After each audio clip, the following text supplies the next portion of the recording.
Hello everyone, Flacco here. Today we're finally getting around to it. I've been had these, but I haven't gotten around to doing the thing yet. So today we're gonna be going through the archive logs and you know, sunken scroll. Frick, why did it take me so long to think of it? Anyways, first page. Greater I'm tired. Greater Inkopolis and the Splatlands have wildly different methods of serving up clam mochi. Inkopolis style means a clam wrapped in mochi, but Splatlanders wrap the mochi with clams. They also sprinkle on sesame seeds and top it with hot sauce. It Splatsville's clam to fame. Long ago, our splendid lands were almost washed away by a great flood.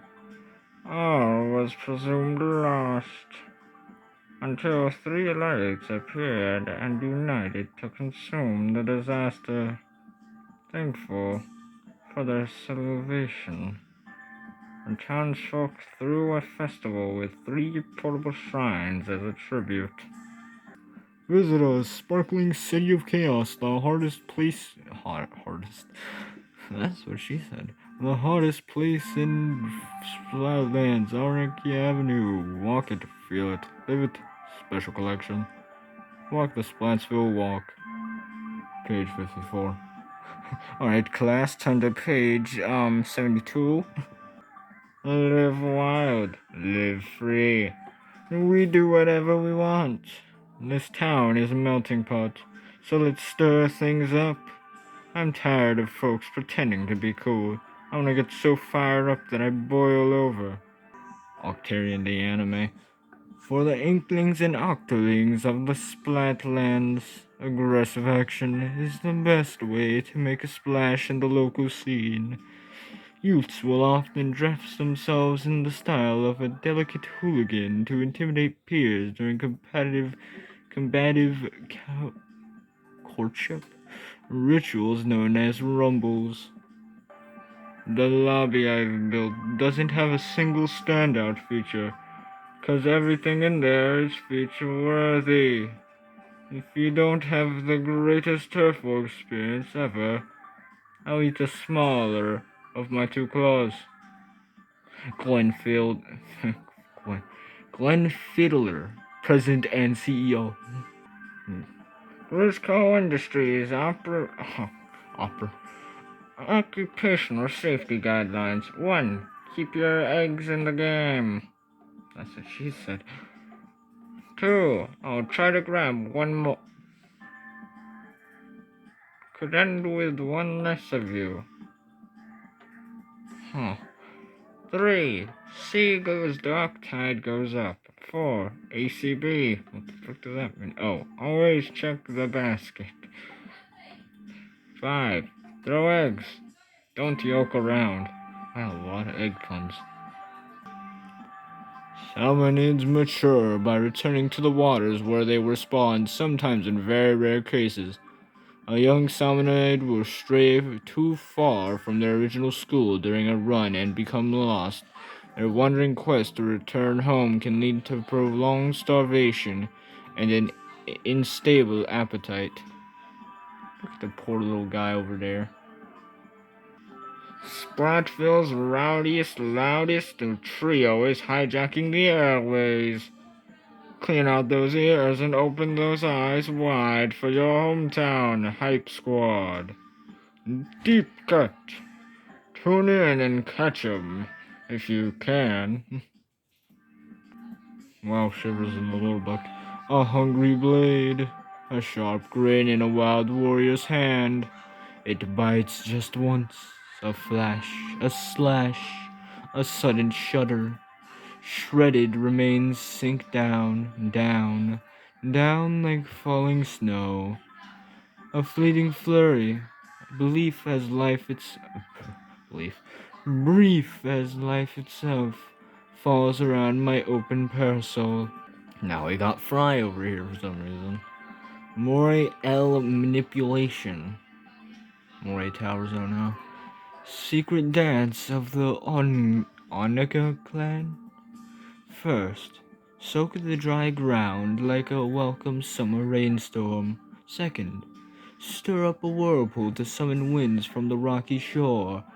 Final, as 100 eels take flight, follow them to the promised land. Oh no, PTSD has been activated. Oh no, Blender, no.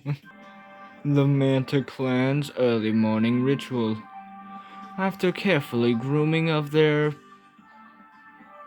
What? After careful grooming of their... Okay, I did read that correctly. Pectoral fins, the family gathers for their favorite breakfast.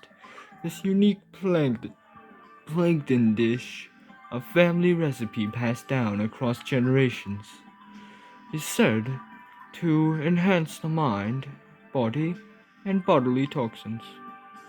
1 year after expanding his business into a new region, bombarding the Splatlands with over 20,000 hours of rapid-fire weapon chatter, his steel scopes are aimed at a new horizon.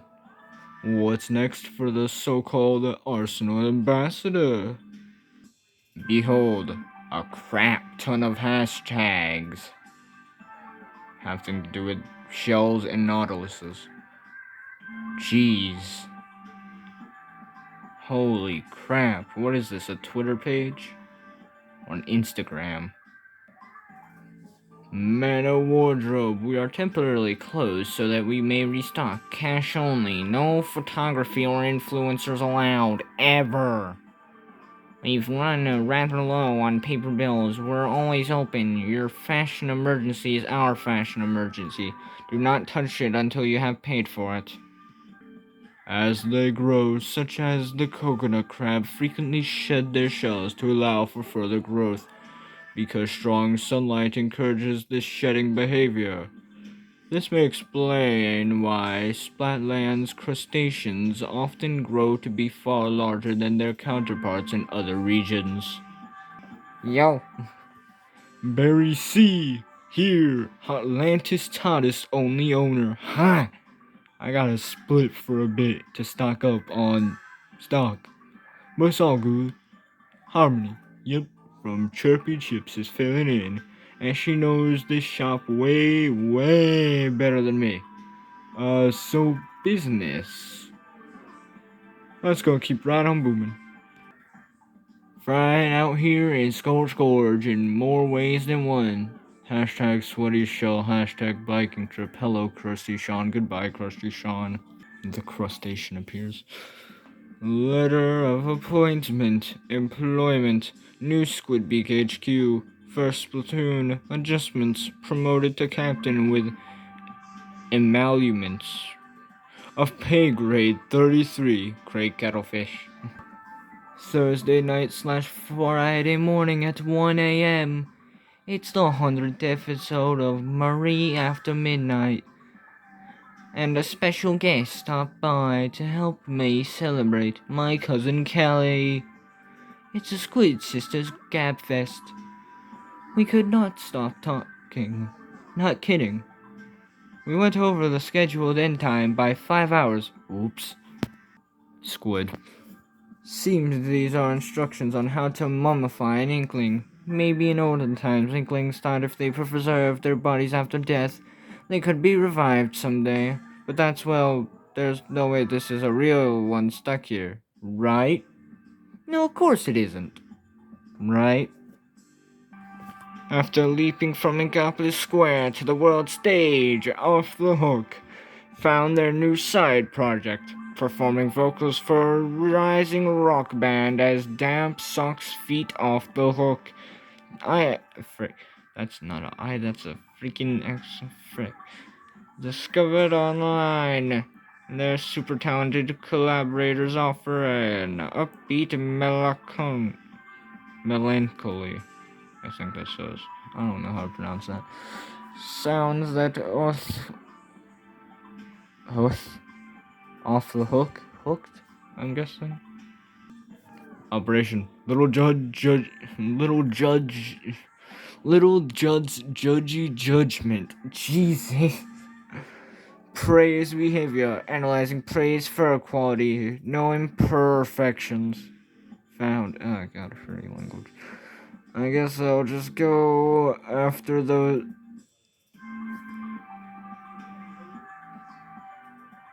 insert vine boom.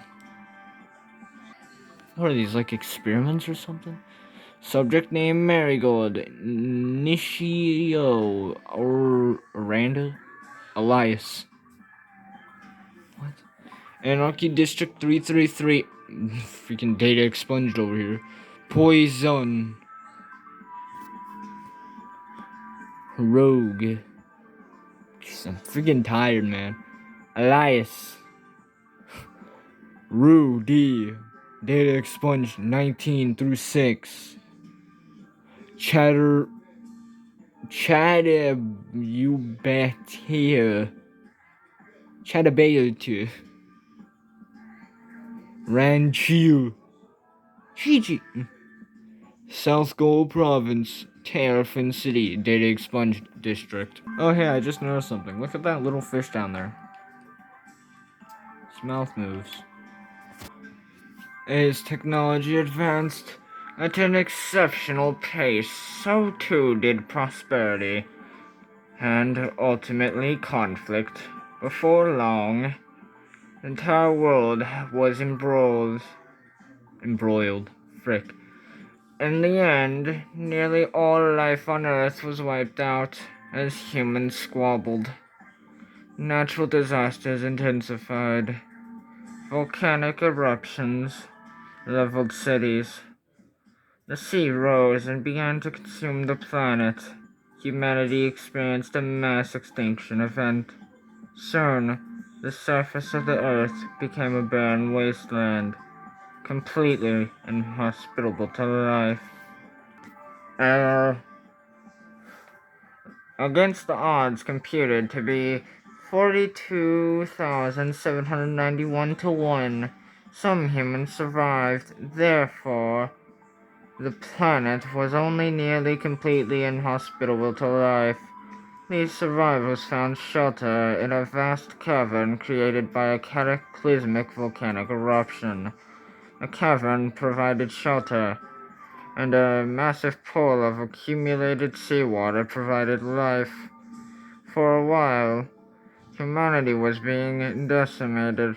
Marine life flourished. All manner of squid, octopuses, and jellyfish had propagated in the deep. The surviving humans had found a source of sustenance. Squid. The surviving humans appointed scientists to lead their new societies, believing that science would provide a wiser path forward. Fully empowered, these scientists took on the monumental task of establishing a sustainable ecosystem within the cavern. They dubbed this new society Alterna, and began the process of recreating the Earth they had once known.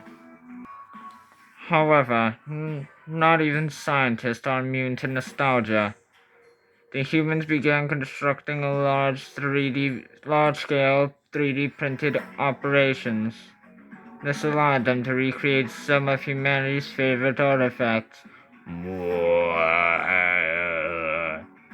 Additionally, they created a robust information management system designed to indelibly record all of humanity's precious knowledge, such as such a system would naturally require some sort of record keeper, a computer that could autonomously observe and record data. The scientists achieved their aim with the development of Orca, also known as the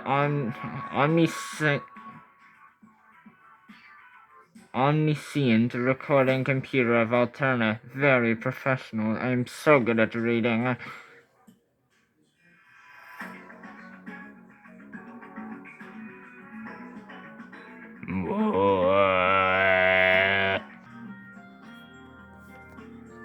As life in Alterna moved forward, one scientist discovered a new way to make liquid crystals from the bodily fluids of squids. These new crystals could change color in response to faint and fleeting electrical signals emitted by living organisms. To put that in more human terms, these crystals could read minds and then put out imagery that matched the viewer's innermost thoughts. Humans were enchanted with this new invention and began mass producing the crystals. Eventually, they lined the walls and roofs of Alterna. As the crystals absorbed the collective desires of those in Alterna, they assumed the appearance of the sky as it was seen on the earth long ago. At least, after 25 years of being confined beneath the earth, humanity could once again look up and see the sky. Humanity's final day. The years passed with prosperity. The population of Alterna grew like a rising tide. The scientists, now the elders of their kind, believe they have done all they could to advance the civilization of Alterna. They began selecting new leaders to succeed them, entrusting to them the world they hoped to build. Humanity's new leader inherited both the brilliance of their predecessors and their unquenchable thirst for innovation. This new generation, born and raised in deep Alterna, would prove to be even bit the match of those they were to succeed. They soon grew restless at the sight of the liquid crystal sky, believing they deserved to behold the reality that existed outside the cavern. The elders who knew what awaited outside the safe haven of Alterna issued stern warnings to the brash young scientists. Nevertheless, the young scientists passed on with their plans, the construction of a massive rocket ship to escape Alterna. Sadly, as the boosters were ignited for the first time during a launch test, tragedy struck. The energy from the rocket boosters overloaded the cavern's crystals. A violent and terrible chain reaction ensued. Without warning, the stone walls of the cavern began to shudder, raising down debris down upon humanity. Alterna, the last civilization of once prosperous humanity, was no more, and those few who escaped the carnage would soon follow it into death.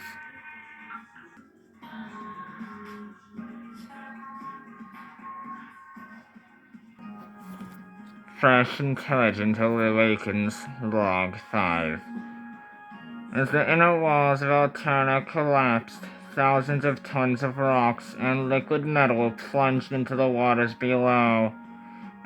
As these crystals vanished does that say vanished or washed? That says washed, frick. To and fro among the flotsam and jet streams of humanity's former colony. They broke into microscopic fragments because they had repeatedly absorbed and reflected humanity's wishes over so many years. The crystals retained those feelings little by little.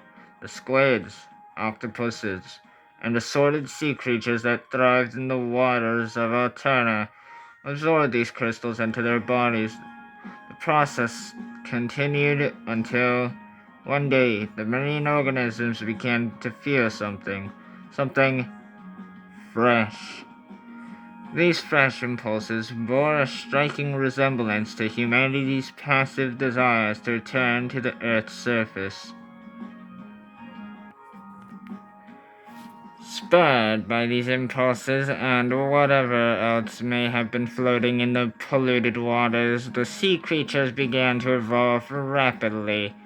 Each species developed pulmonary respiration, mobility, and other traits consistent with land-dwelling creatures. They began to adapt. Their intelligence grew at a remarkable pace across generations. Some species even gained extraordinary camouflage abilities. A point of no return arrived. The sea creatures of Alterna set foot on dry land and never looked back. Like humans, they strove for the surface, of course. Survival on land was harsh, but the creatures were persistent. Soon, they found the tunnels that humans had used to escape the apocalypse. With their path forward now clear, these fresh, fledgling begin left. Oh, fledgling beings. Oh. The ruins of Alterna, fuck, behind and set their sights on the surface world. Land squid! Log 6, the land of fresh beings. Oh, beginnings, fuck. The beings that had emerged from the water soon emerged from the cavern of Alterna itself. From there, they flourished quickly. It wasn't long before they had explored every corner of the world. This epochal event gave great significance to the crater above Alterna and its surrounding territories. Now referred to as the Splatlands, the region would from that point on be known as the land of fresh beginnings among the creatures that now thrive on the surface. These newly evolved beings, having scattered themselves across the globe, soon gave rise to distinct cultures and unique ways of life. Out of all the species now roaming the earth, squids and octopuses soon distinguished themselves via intelligence and fresh vibes. So to speak, it wasn't long before they became the apex species of the planet. They read the movements. They read the movements! Now, I must fast forward a bit. 5,000 years later, a peculiar individual was born. This squid quickly rose to fame in the Splatlands due to some unique characteristics. Yes, this individual was embraced as a prophet, gifted with numerous revelations that they shared among their fellow squids. It was another turning point for squid kind. During this period, the foundations for modern cephalopod civilization were laid. That individual squid is now widely known and celebrated as the progenitor of the modern day England. Oh, that's the whole image right there. Alright.